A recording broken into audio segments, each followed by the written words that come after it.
out from, again, some kind of heavily funded operation. It sort of was Stuxnet-like in the fact that it was highly sophisticated, used a lot of zero-day vulnerabilities, etc. But instead of actually trying to destroy something, its motive seems to have been to steal intellectual property and documents, etc. And then, there was the Elderwood project. There was the Flame more recently, which was mostly targeted around assets in the Middle East. And hidden links, again, this is a very interesting one, because this hidden links, we noticed, they actually attacked a security company, stole digital signing certificates, with which then they went on to go and attack a lot of other entities in the United States in the initial time frame when we were looking at them. But we realized that the attacker was actually a mercenary group which was financially motivated. So they themselves were not using the information, they were stealing it on behalf of other groups. And today we find that they are now more focused on Japan and South Korea. So, they keep changing their focus. It appears from their activity that they are highly sophisticated. They have access to a lot of knowledge and funding. But more importantly, they are also for hire. So no matter which country they are from, I mean, it's immaterial, but the fact is that their focus has been in very different places in the world. So targeted attacks, one of the things we have realized is that this year we saw that targeted attacks had actually gone up by almost 42%. The other trend that we are seeing, this is again a very interesting one, because intuitively you will notice that in the past, the attack targets used to be the largest companies of the world, large governments, those kind of entities. And usually the small and medium businesses, etc., could take it easy saying that, hey, we are never the big focus for these bad guys. But that has changed rapidly, actually. We are noticing that attacks targeting small businesses, and this is a global trend, incidentally. So when we broke up the data for India, it is true for India too, I must point out. So this is a global phenomena which we are seeing, where there is a huge targeting of the middle set of companies, which is the SMB kind of businesses. And there are two reasons for it, we notice. One is because of the global supply chain, I mean, the way it works. So sometimes, and we have seen this in the United States in real attacks, and we can presume that that is the same modus operandi for India as well, because remember that in India, a lot of the medium businesses are integrating into supply chains of large companies in the United States or other countries, right, in Europe, or maybe even within the defense establishments and other establishments within India through sophisticated supply chain. So the idea is they sometimes find it easy to actually penetrate into these organizations and through them actually penetrate into the larger organizations there. The second reason is the bigger companies actually at this moment are more aware of security threats, and they also have increased the amount of funding that goes towards their cyber security and cyber defense postures. And they find that the SMB sector is probably less defended, and therefore it's easier to penetrate them and then get to the bigger companies and the governments and etc. So that's another really interesting trend that we are noticing recently. Now, websites, of course, have been infected for a very long time, right? Earlier, we used to notice, bad websites, and people used to say, hey, you go to these bad sites and you get infected. So there was a time almost a decade back when I could say, hey, if you get infected, then you are probably, you're going to websites that you shouldn't be going to. It's no longer the case. You'll notice that good websites that have no nefarious intentions, can also get you in trouble today. And the reason is that attackers actually have figured out that today's websites and web pages are so sophisticated that there are vulnerabilities that open up periodically that can be exploited. And we call them watering holes, because these are places where a lot of visitors come. For example, social media sites, news and shopping sites, etc. Now, even if they can be hacked into for a period of a day or 2 days, you get a lot of potential victims that potentially can be, gotten infected. And while earlier, the only kind of problem that you faced through infections was that you could basically get something stolen, one of the interesting things we have noticed for when it comes to the common man is that there is something called ransomware, which is actually showing up a lot. I mean, and again, we are getting examples even out of India where there have been victims of ransomware and ransom crypt. And what essentially happens here is that you may suddenly find that you begin to get some kind of your message. You can't get into your own computer. So let's suppose you walk into your home and you want to switch on your computer and you see some message like this. Now this message itself is makes it feel like the FBI or somebody has taken charge of your computer because you illegally did something.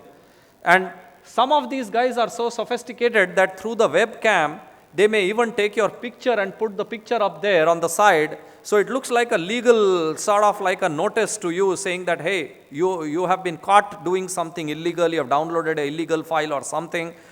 And then they'll say that to unlock your computer, you have to pay a fine. And obviously, as you can imagine, that's essentially where they are headed. I mean, they want to actually steal something. Now, this is what we call ransomware because they hold it for ransom. We are seeing this kind of phenomena even on mobile phones and some of the other things where it may not be sensitive IP, but there could be personal photos, etc., that you don't want circulating on the web or internet, and people take hold of it, and and basically they will send you a note which will say, hey, you have to pay $200 if you want it back, and we'll give it back to you. Something like that. So they hold you to ransom essentially. And looks like they are making enough money in this space that they are innovating here further. So instead of locking your entire computer, now they even go and lock specific files sometimes. So in our study so far, I mean, it's a high growing thing. We have noticed there are about 16 gangs, and this is the estimated amount extorted from victims in 2012 because it was just new at that time. And a lot of activity, and we expect that when we again analyze the trend next year, we will have seen this number grow very big. So what exactly is happening? I mean, the bad guys always seem to be doing a lot of stuff. When we come into the security conferences, we feel, hey, there is all these nice little innovation and new things and new hacking, and it's all a scary world. So how are they so successful? So they are doing three things actually. One is that they're sharing information really well.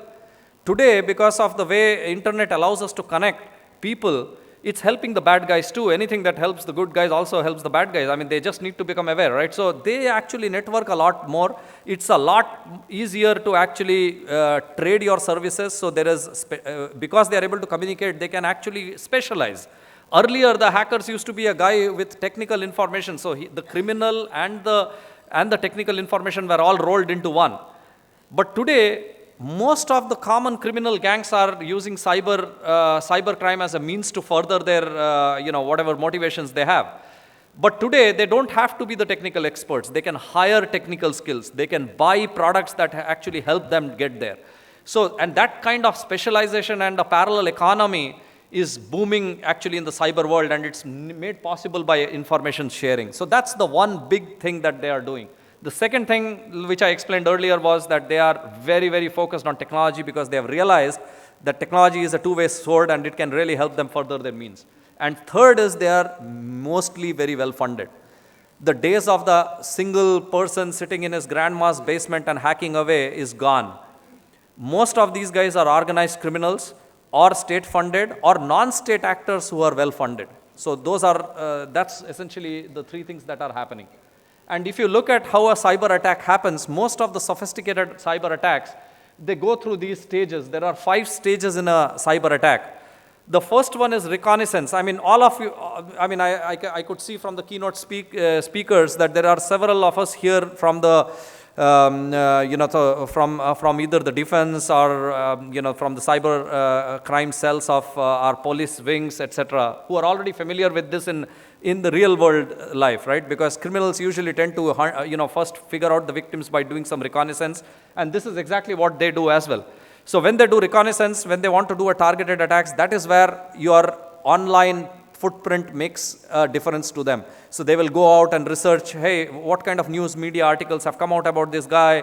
What kind of information does he have which is unsecured on their social networks, etc. And by virtue of that, they are able to craft a very specific attack which increases their chances of actually catching you in a vulnerable position. Incursion is how they gain access, and that is where they basically take all the information that they got through the reconnaissance stage and use it to get in. And so, for example, suddenly you may receive an email which seems to be coming from your boss or a colleague, and he's talking about a recent vacation that you took. So you don't suspect it as being a phishing attack simply because it looks so normal. And the reason they have all that information is because of the footprint that we leave behind in online world and other places, right? And then there is the discovery phase. Once they have actually infected your computer, today they are not the kind of guys who quickly see what is there on your computer and run off with it. Today they are more sophisticated. They sit there quietly waiting for the real crown jewels that they are after. So which means that even if your computer is hacked, it may go undetected for a long time. They'll sit on your network and move from network to network until it has reached the place where they really need to go, which means that they first discover where the assets are, they try to figure out what do they want to take. And finally, after they have found the asset, they'll figure out a way to take control of that asset. So many a times, personal assistants in large companies or accountants, HR people, these are the kind of guys who initially get infected through phishing attacks because they know that chances are high that these people are not as aware of security procedures. And through them, they then go higher and higher in privilege and then go closer to the asset that they are trying to steal. And once they have figured out that, then they basically begin the process of capturing that asset. And finally, how do they exfiltrate it? So there are two things here. If it is information, then they exfiltrate it, they'll steal it, that's their intention, and they want to make sure that at that stage they are not caught. How do they pick it up without somebody realizing who's stealing that information? Or many people just want to destroy and create problems for you, right? If it is a nation state trying to hold you back in some way or delay something on your side, then all they want to do is destroy something. Now that could be a physical asset which is connected to which has a computer control. It could be a gas station or a gas pipeline or or something like that, or a telecom network of a country that you want to bring down. In which case there is nothing to exfiltrate. All you need to do is actually turn off something or destroy something. But in other cases, it could be espionage or just a financially motivated crime where you actually are stealing stuff. So these are the stages that they go through. And for a proper defense, you usually would try to look at all these stages and have a defense posture which actually tries to detect all of these stages. When they are reconnaissance, are there unusual patterns which show that somebody is trying to be very closely watching what you're doing? When they are coming in, we know that there are several technologies that try to catch attacks at that stage. Even when they are trying to discover, because within the network you will notice anomalous activities, capturing all these stages. Actually, there could be things that you could do.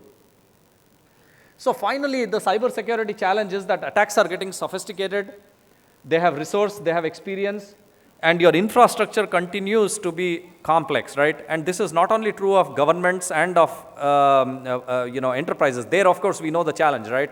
I mean, with virtualization, with clouds, with a lot of the sophisticated infrastructure that you use, I mean, there are new threat vectors and new challenges that you're facing. But even your own home is beginning to resemble an IT shop.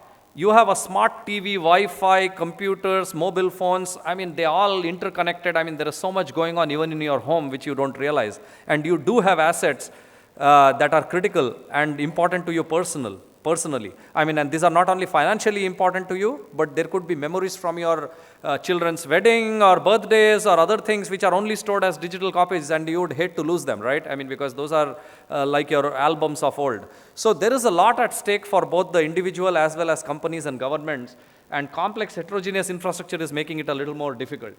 Increased cost of incidents. I mean, nowadays the average cost when an infection happened has gone up a lot because the value of information on your IT infrastructure is much higher today. And finally, information explosion. Because if you look at, if this represents the amount of information that the world had in 2011, this is how it is going to look when you compare it to just a couple of years' time. And then when you look at 2020, this is how it's going to look.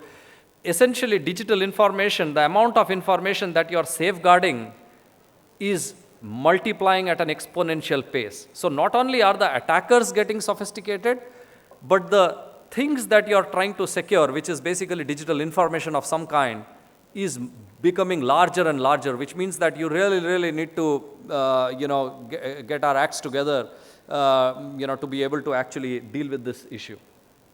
So what can we do? So there are several things we can do at a low level, but at a higher level, I think what we need is more collaboration. I think that's the most important thing, and therefore, even some of the initiatives and policies we have seen from the government, I mean, are a great step in that direction, because we have seen more forums where there are collaborative activities between government, public, and private sectors, because I think that really is important to be able to bring the game to the bad guys.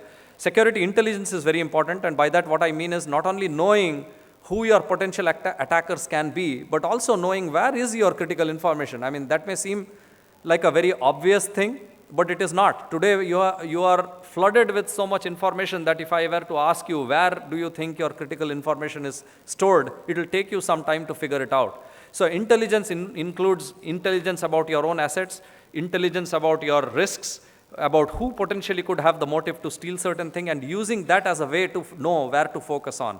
Because in the absence of this becomes like searching for needle in a haystack. And finally, education programs. Because remember, you could have the most sophisticated tools in the world, but people are always going to be the weak link unless they know what to expect. And training is a big part.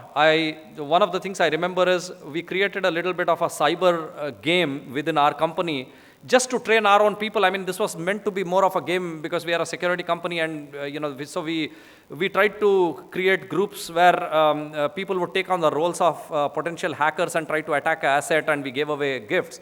But we soon realized that there are other companies which are asking us for that, and because people realize that they want to build awareness in their own groups. When you do these kind of cyber games within your company, you let people recognize how a phishing attack looks like, and participation. If you can get those education programs done in a way which is fun of this kind, then you'll notice that participation comes not only from the security conscious, the security experts in the company, but the common people who use IT infrastructure. Because remember that those are the guys that need training. I mean, everybody who has access to any set of credentials on the computer potentially are people who could actually be the incursion points for attacks, and therefore education is a very big part of this. So our belief is that these are the three big areas where we would expect people to focus on as we move ahead. Thank you.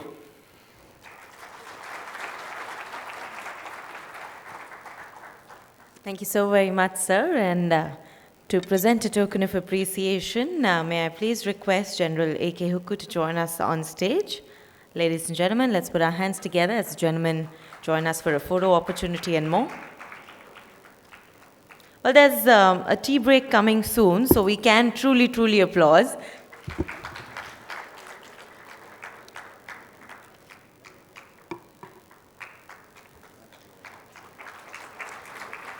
Thank you so very much for joining us and for that very interactive presentation there.